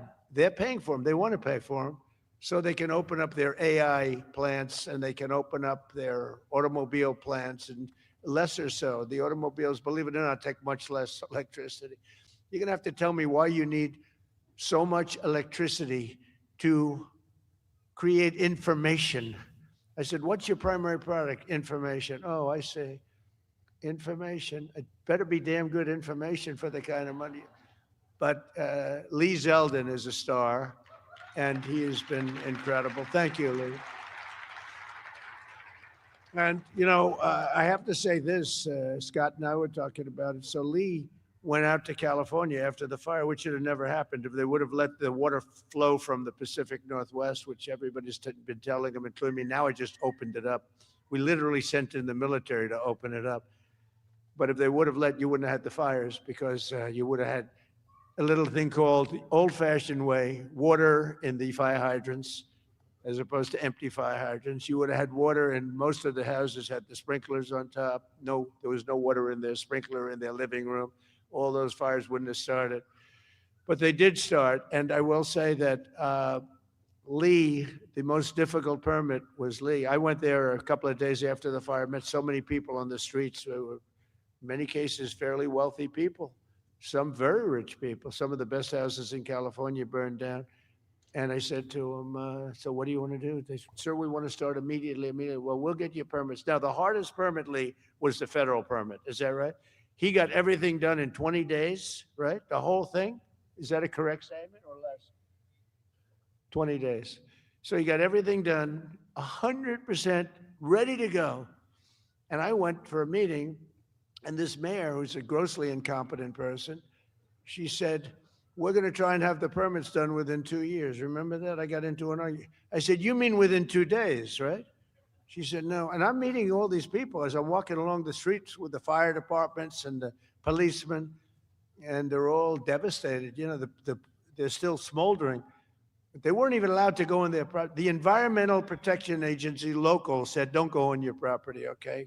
We said, it's okay, don't worry about it. Any problem is gone. Any problem is burned. Any germs are burned.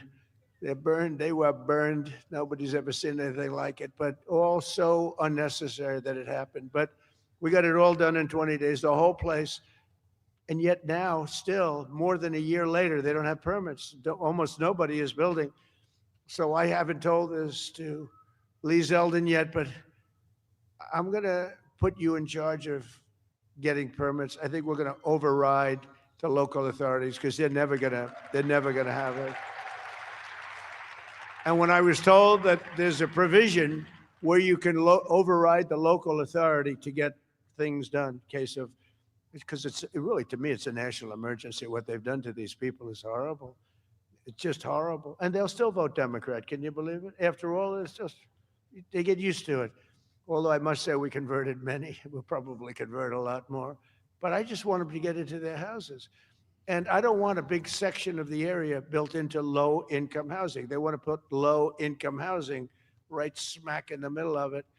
And it's not the American dream, you know? You didn't do that. And low-income housing is great. I built a lot of low-income housing, but you don't put it there. This is one of the richest neighborhoods in the world, and we're going to let those people. And I recommended strongly that everybody gets the approval, immediate approval to build a house, and you give them a 10% bonus so they can build a house 10% larger than they had before, if they want, for all the suffering they've been caused, so they can build a little bit bigger house. So Lee, if you want, will you accept the job? He's under a lot of stress. Okay, all right? Override those people. Those people are incompetent. Between the mayor and the governor, they're incompetent. They'll never get approved. They'll never get approved. So do whatever you can, Lee. There's a provision that you're allowed to do it, and I'll sign it in 2 seconds, frankly. It'll never happen. I also want to introduce a man, Frank Pasigno. Now, if you met Frank, and if you knew Frank, he's quiet, but he's actually a stone-cold killer.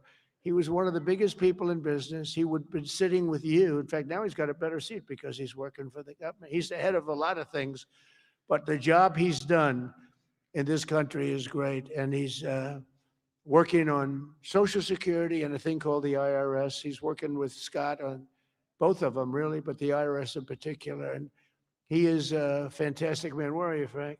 Took the biggest pay cut in history. He went from being paid $35 million a year to being paid about $35 a year. I think you may have taken the biggest pay cut in history. He'd be close. He'd be one of the top 5, because a few people have done that. Few billionaires have sort of left. But Frank has gone from one of the most successful people. He worked with Jamie Dimon.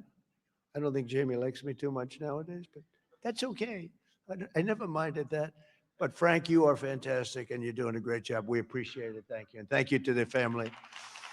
The director of National Economic Council, a man who's in the news a lot. You know, my only problem is I don't want to lose him. I will tell you that he's working from a big deficit because I don't want to lose him. He's so good. Kevin Hassett.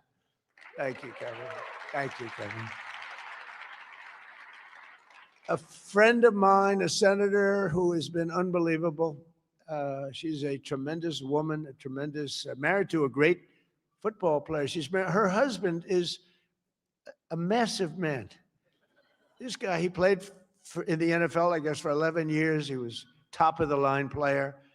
I met him. I said, that's not a normal situation. Look at this guy. This guy was seriously powerful, big, and he's as nice as he is big. And she is one of our best senators, Senator Katie Britt. Thank you, darling. From Alabama. I love Alabama. We love Alabama. Marsha Blackburn is an incredible person. Unfortunately, she's running for governor. She's running for governor of Tennessee. I'd love her not to. I begged her. I said, Marsha, we don't want to lose you in the Senate. But I have to say they're lucky. They're lucky to get you because you are a talent and a great person, and you've been with me all the way, and I appreciate it. And you're a very special person. Marsha, stand up, please.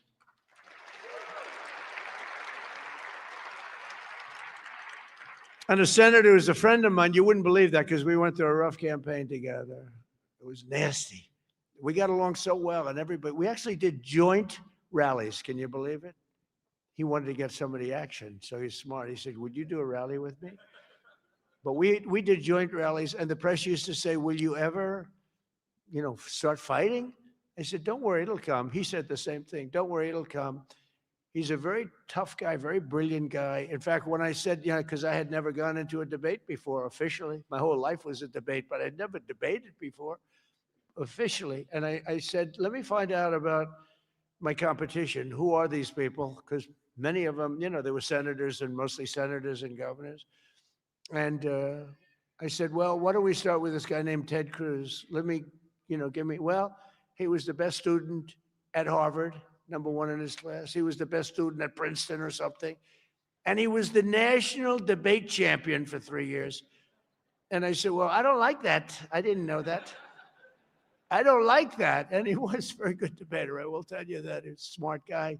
But I'll never forget, because he was the first one I looked at. I just joined the ranks of politics. And the first famous, that was the Rosie O'Donnell. Remember that? Only Rosie O'Donnell? Ireland, you can keep her. Ireland has done us tremendous. The head of Ireland said, are all your people this way? We don't want that. But Ted Cruz has one thing that I like. If I ever have problems, because it's hard to get people approved, he's a brilliant legal mind. He's a brilliant man. If I nominate him for the United States Supreme Court, I will get 100% of the vote. The Democrats will vote for him because they want to get him the hell out. And the Republicans will vote for him because they want to get him the hell out too. Where's Ted? Where are you, Ted? And with all of that being said, he's a great guy too. He's a great guy. We've become friends, and he's a very effective person too. Thank you, Ted, very much. The man knows more about tax than anybody that I know. Jason Smith, congressman, wonderful person. Thanks, Jace. Thank you, Jason. Great job. Idaho Governor Brad Little, terrific guy. Thank you, Brad. Georgia Lieutenant Governor Burt Jones, who hopefully will be the governor of Georgia very shortly. They have a big race. He's leading by a lot in the polls. He was outstanding as a lieutenant governor. He's great everywhere. And I've endorsed him fully, so I don't want to, do anything that you don't know about. I have given him my complete and total endorsement. Burt Jones, where are you, Burt? Thank you, Burt. Great guy. Chief Design Officer of the United States, Joe Gebbia. Joe, thank you. Great idea, great ideas. Also, we have Mr. Wonderful, Kevin O'Leary. I like Kevin O'Leary. Where's Kevin O'Leary? Come out. Kevin, it's so nice. He's with me 90% of the time, but when he's with me, he's really with me. Great. And we got the TikTok deal done. Who the hell thought we could do that, right? I know. I wish he wanted to buy TikTok so much, and I would have done it, but his price was slightly lower. Slightly. He's fantastic. What a good, you're an entertainer, businessman, you had the whole quality. So I know what you did. Having done The Apprentice, I see you on television. You have what it takes, right? So I appreciate it. And thanks for all the nice things you do. And Cheryl Hines. Where's Cheryl? Wow. Married to a very, very powerful, important man. And I said, I'll tell you, Bobby, she's strong. I watched her in an interview. I said, Bobby, you keep him in line, don't you? Huh? She said, yes, I do. She's got no choice. He's doing a great job, and so are you. Yeah, he's doing a great job. He's doing a very different kind of a job, too, and he's doing things that people have wanted to do for a long time, and they didn't have the courage, so say hello to Bobby, okay? We're also pleased, my daughter, she went crazy when she heard that this was happening. I want to go. She happens to be in the wrong state right now for that, but when she heard that there's a certain person that's here who's the greatest and most successful female rapper in history, Nicki Minaj. Come on. And, and Nicki makes a lot of cash. Not as much as Michael Dell. Not quite. Not as much. But that's okay. But Nicki makes a lot of money, and she's generously stepping up. She's investing hundreds of thousands of dollars in Trump accounts to support the children. And really the children of her incredible fans. That's great. Focus on that. Why should you give to somebody else's fans? Give to your fans. I like that. But and I just think she's great. You know, I've been hearing so much over the years because I didn't know Nikki, and I've been hearing over the years she's a big Trump supporter and a Trump fan, and she took a little heat on occasion. Her community isn't necessarily. I tell you, we did pretty damn well with that, with your community, as we say. But Nikki has been an unbelievable supporter. She gets almost as much as Mr. Wonderful over here. He's been another one that's been so good. But I'd like to ask you to come up, Nikki. Come on up. Come on. She's been such a great supporter and a great supporter of Trump accounts.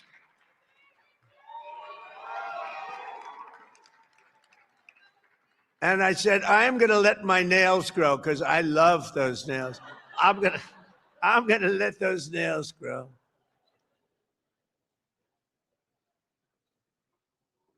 She's so good. She's been MAGA. What can I say? She's been with us all the way. Right, Alex? She's been with us all the way. And just want to thank her. And it wasn't so easy. For you, it was easier, right? You want to come up? You want to come up? Mr. Wonderful, come on up here. You've been terrific. Come on up.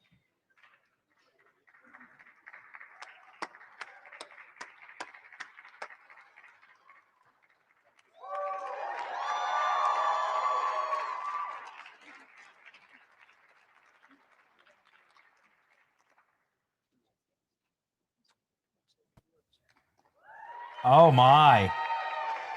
Look at this. Uh-oh. Hello. Okay. Well, I don't know what to say, but I will say that I am probably the president's #1 fan. And that's not going to change. And the hate or what people have to say, it does not affect me at all. It actually motivates me to support him more. And it's going to motivate all of us to support him more. We're not going to let them get away with bullying him and, the smear campaigns. It's not going to work, okay? He has a lot of force behind him, and God is protecting him. Amen. Whoa. Whoa.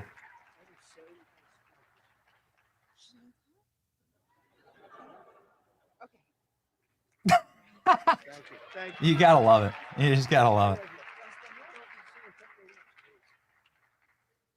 On behalf of all the entrepreneurs in America, I'd like to thank you, Mr. President, because we create 72% of the jobs. Companies 5 to 500 employees, and all we care about is policy. We love policy, pro-business policy, and these accounts are fantastic for independence and support. I thank you very much. It's all about the entrepreneur, and I think you know that, sir.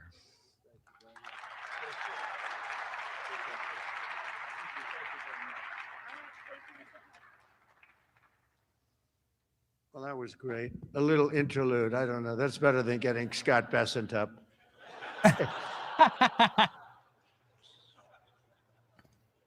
Thank you both very much. Two terrific people. When Trump accounts officially launch on July 4th of this year, every parent will be able to activate their accounts and access the funds at the trumpaccounts.gov. So it's all set up, all ready to go. It's beautiful. The site is beautiful.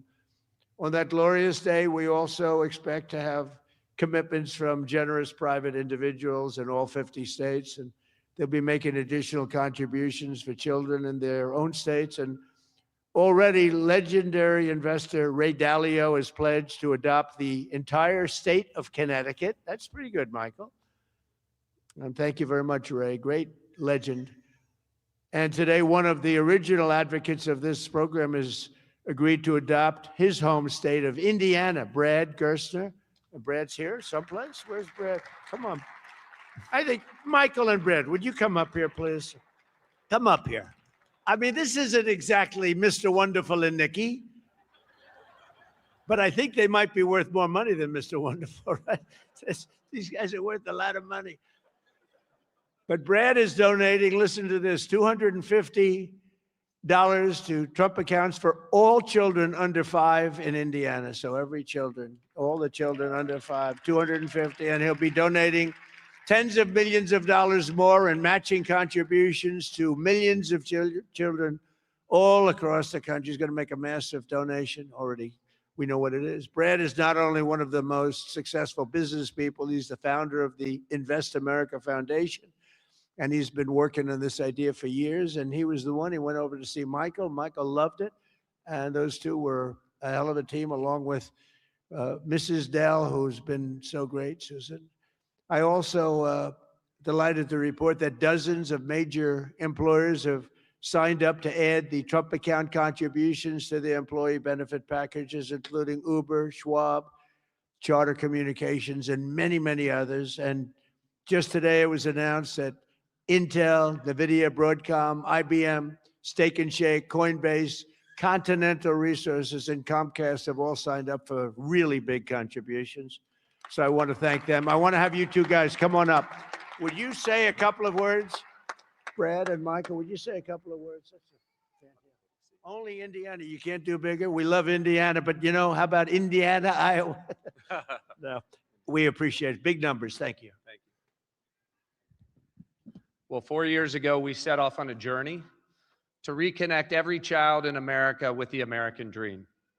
This president ran on a Main Street agenda that too many people had been left out and left behind. And his articulation of no tax on tips, that doesn't help rich folks.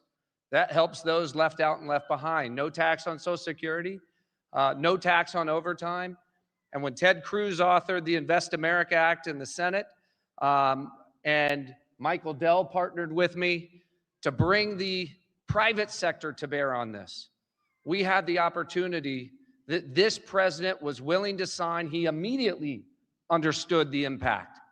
That this wasn't about the wealthy folks in America. This was about the 50 million American families who will be lifted up and reconnected to the American dream, because this is now the law of the land. Forevermore, every child in America, from rural Missouri to rural Indiana, from Trenton to Compton, is going to start off life with an investment account at birth, seated with $1,000, where they privately own NVIDIA and Microsoft, all the greatest companies in this country, right? Not dependent on government, independent from government.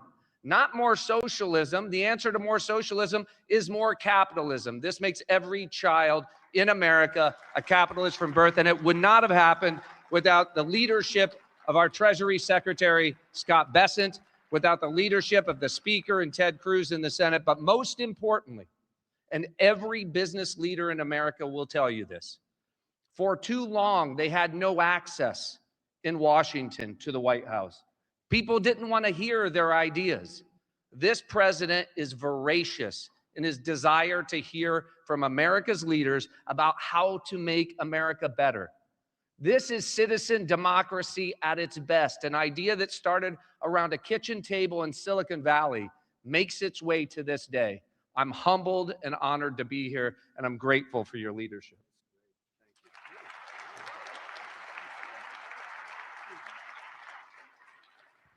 Thank you, Mr. President.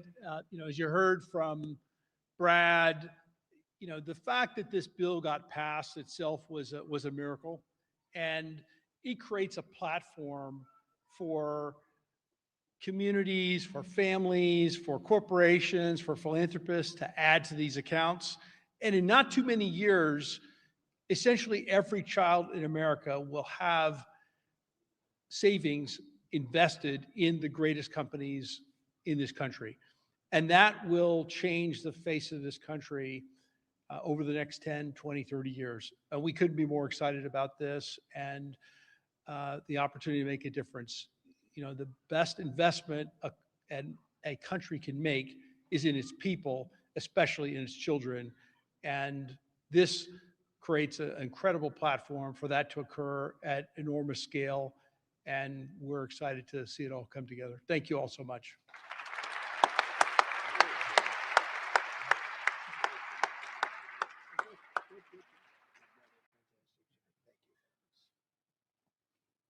Those are two fantastic people, I can tell you that. I want to give a very special thanks to some of the CEOs here this morning. Vlad Tenev of Robinhood, what a job he's done. Where's Vlad? What a job you've done. Young guy. Nice young guy, too.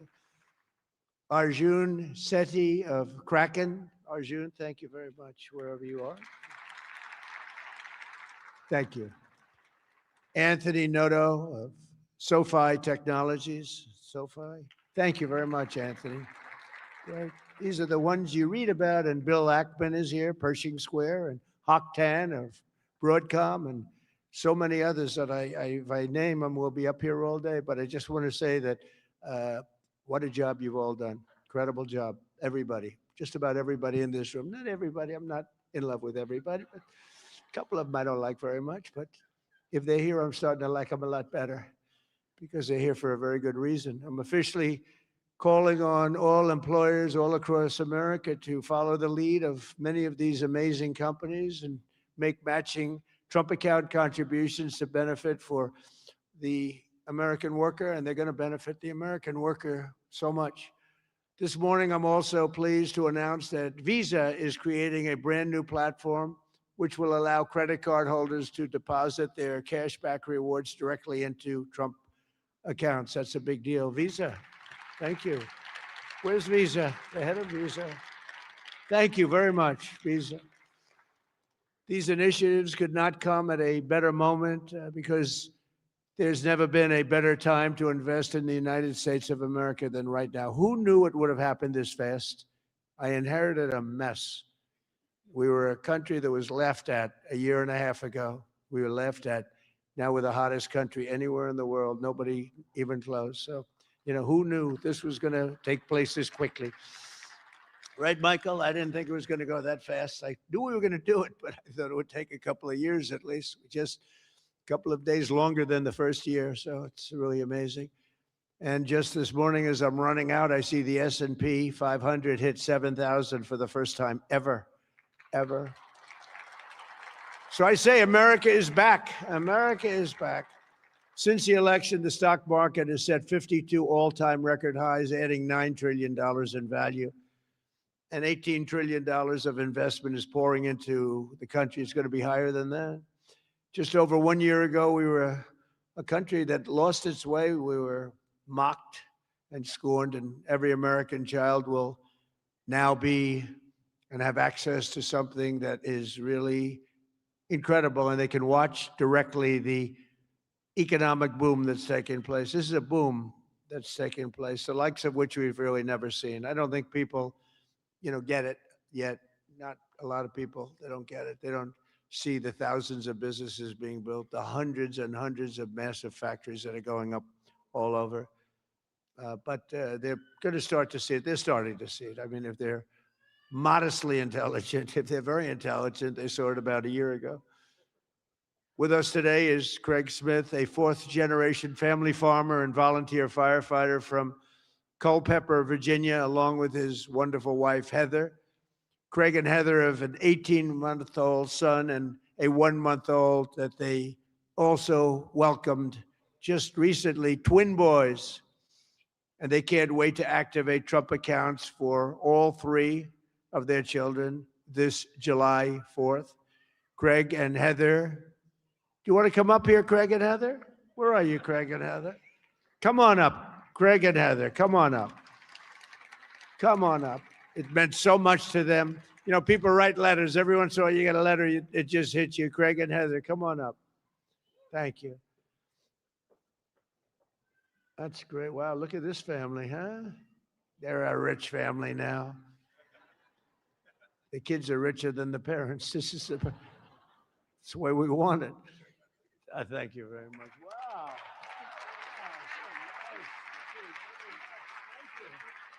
Would like to say something? We just want to thank President Trump for all of his hard work and dedication to American families and farm families like ours.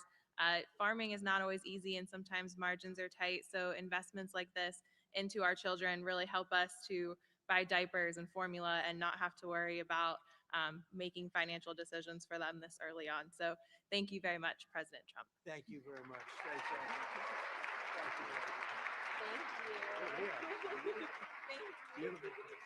Thank you.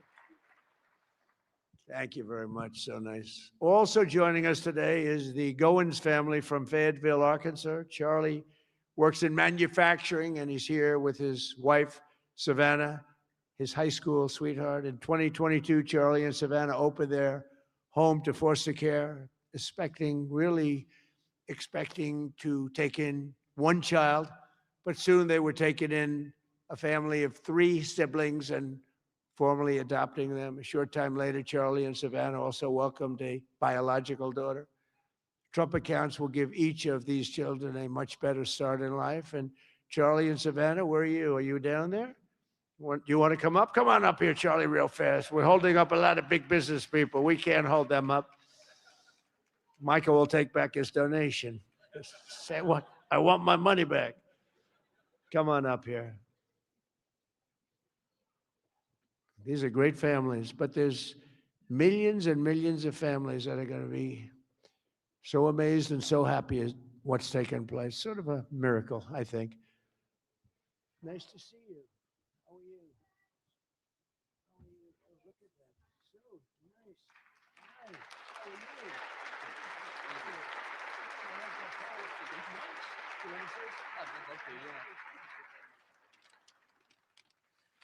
you? Thank you, President Trump, for having my family and me here today. My wife and I have spent the better part of our adult lives working to advance children in our community, and it was our faith that first led us to open our home to foster care, and it was God's plan that allowed us. Absolutely.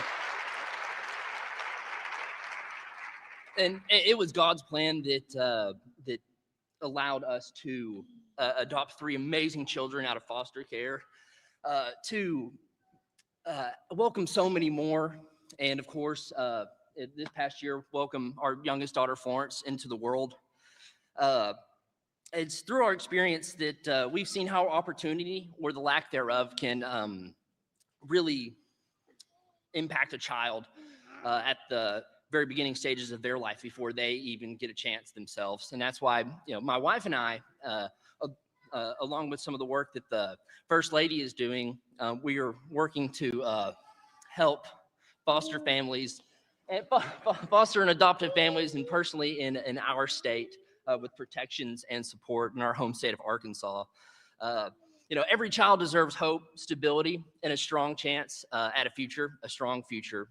And for young families, especially like ours, that your first priorities are, of course, your diapers and your wipes and your car seats and all that stuff. And so starting and investing into a investment account is not necessarily on the top of the priority list. And we're so thankful to have this. And I think this sends a powerful message that this administration believes that financial opportunity can start early, that it is intentional, and that it can impact every single family. And my wife and I are so excited that this administration has placed families and children like ours at the forefront of economic policy. And we're so excited for the future of the children and for this country. Thank you.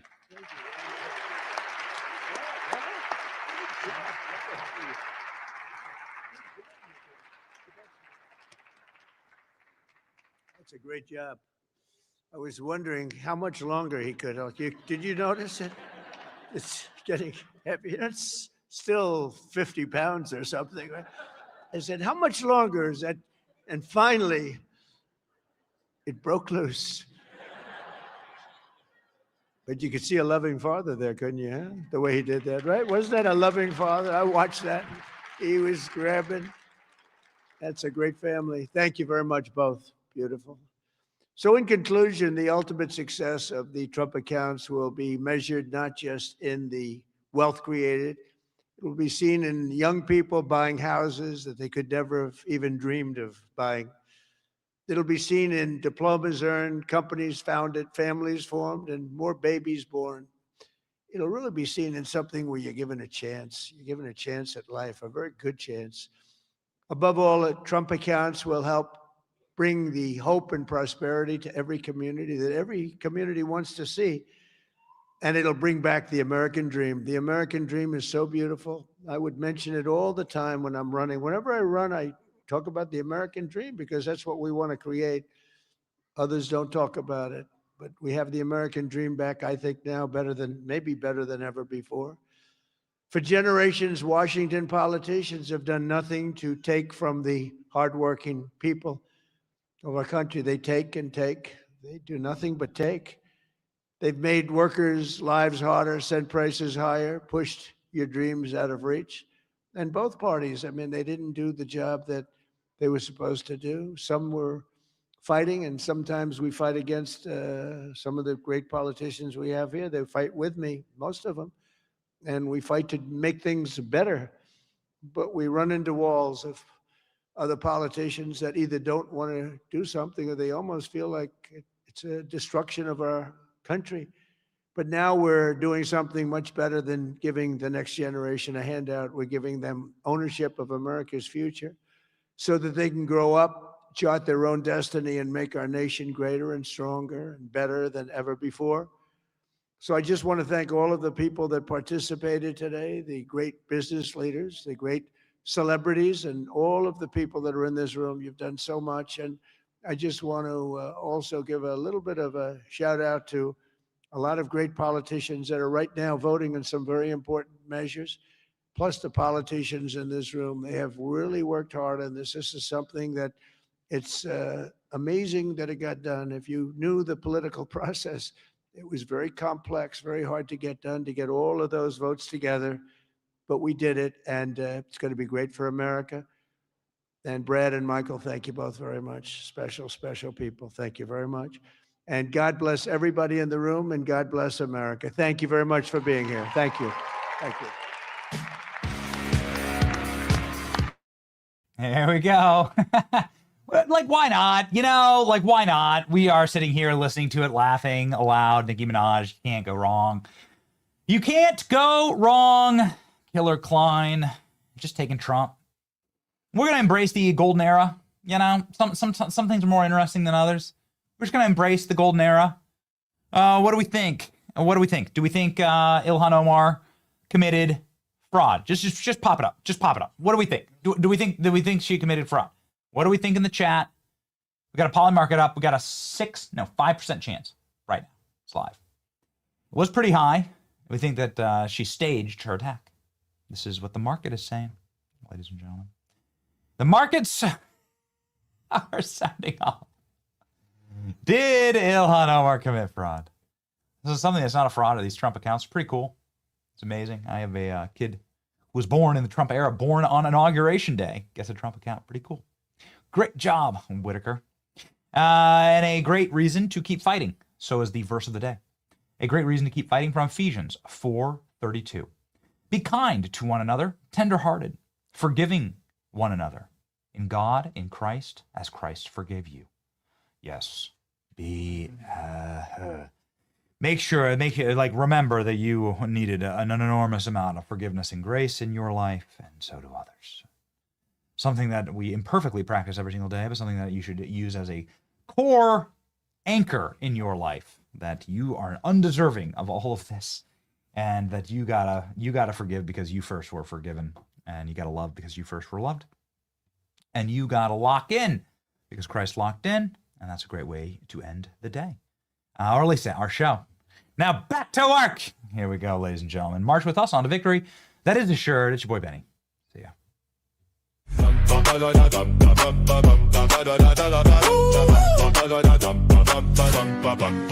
tell you to tell you about brother Humber. They get relevant as a Molly Frost. Run attack with a rack like this is more let. What was in I thing? I spend a time thing. You can still hear us scream. That some people did something. Guess what?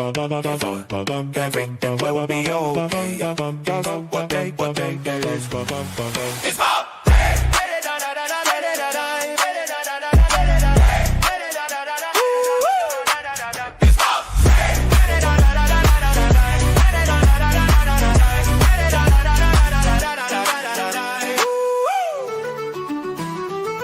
The biggest ships in the sea, all owned by the oldest kings.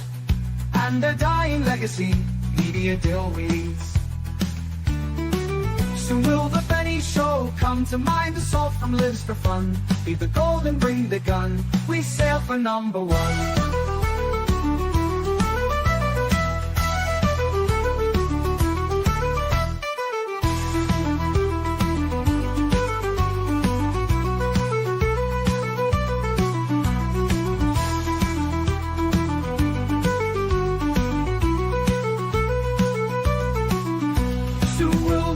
Show come to mind. The salt from lives for fun. Leave the gold and bring the gun. We sail for number one. The biggest ships in the sea, all owned by the oldest king.